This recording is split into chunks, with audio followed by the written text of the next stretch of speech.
prvé řadě jsem nejdřív dělal videokurzy a učil ve Svobodné Evropě, kde jsem přednášel o videotvorbě pro redaktory českých televizních stanic. Posléze jsem chtěl ty kurzy rozšířit právě na střední školu, protože jsem zjistil, že vlastně v Čechách žádná střední škola obdobného ražení není. Naším záměrem bylo vzdělávat středoškolsky vzdělané lidi ve všech tvůrčích profesích filmových a televizních. Tady tu tvorbu jako dělávalo, kdysi suplovala škola v Čimelicích. Byla střední filmová škola v Čimelicích, která měla velké renomé, nicméně s nástupem digitálních techniky, respektive videotechniky, zanikla. A od té doby, já jsem to tehdy ani nevěděl, od té doby se žádná další taková škola nezaložila. Takže mě tenhle ten záměr přišel tak jako z hůry, že jsem teda hledal už potom jenom objekt, ve kterém bych tu školu mohl udělat, zřídit, protože to je podmínkou ministerstva, abych mohl teda takovou školu založit, že musí být objekt. Pak čirou náhodou jsem zjistil, měl jsem vytipováno asi 5 objektů, ale čirou náhodou jsem zjistil, že zrovna nedaleko naší chalupy, kde jsem pobýval, se uvolnil objekt tohoto zámku, kde byla základní škola, a ta tady zanikla z důvodu nedostatku dětí a kapacita toho zámku byla daleko větší.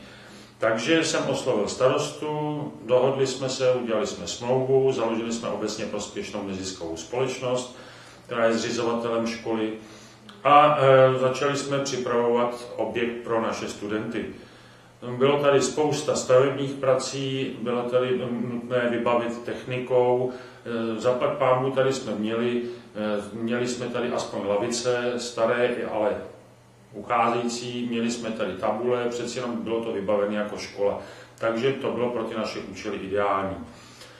Nicméně vedle tohoto vybavení jsme museli zajistit samozřejmě především videotechniku, fotografickou techniku a i klasickou filmovou techniku. A zároveň s objektem jsme získali taky různá strašidla, neboť je to objekt zámku a ke každému zámku taková strašidla patří. My jsme si nejdřív říkali, ano, oni tady nějaký ty strašidla, to jsou takový ty pověry, legendy. Jedna taková legenda je o jednom starém mnichovi Pacifikovi, který tady údajně měl zemřít. A dělali jsme si z toho víceméně legraci, ale pak jsme byli překvapeni, když nám najednou v noci někdo běhal po chodbách a teď jsme hledali, kde je, kdo to byl, a ono se ukázalo, že tam nikdo není. Dokonce jsem nechal puštěnýho psa, aby vyčuchal případného vetřelce, který jsem pronikl. Nikde nikdo. Takže jsme šli zase spát a v zápětí zase někdo běhal po chodbě. Do dneška nevíme přesně, co to je, kdo to je, nicméně předpokládáme, že by to mohl být právě ten náš dobrý Pacifikus. Jsme s ním ale v dobrých vztazích, jako žádné schválnosti už nám dneska nedělá. Občas někoho vystraší, ale to je všechno.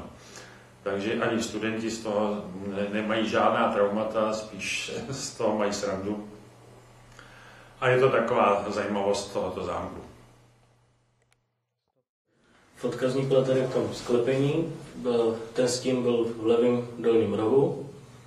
Vlastně stín byl poloprůhledný, byl takový domodra zabarvený, při postupným zvětšováním se začal ztrácet, bylo to zkoušené přefocovat znova a už tam nikdo, nebo už tam nebyl ten stín.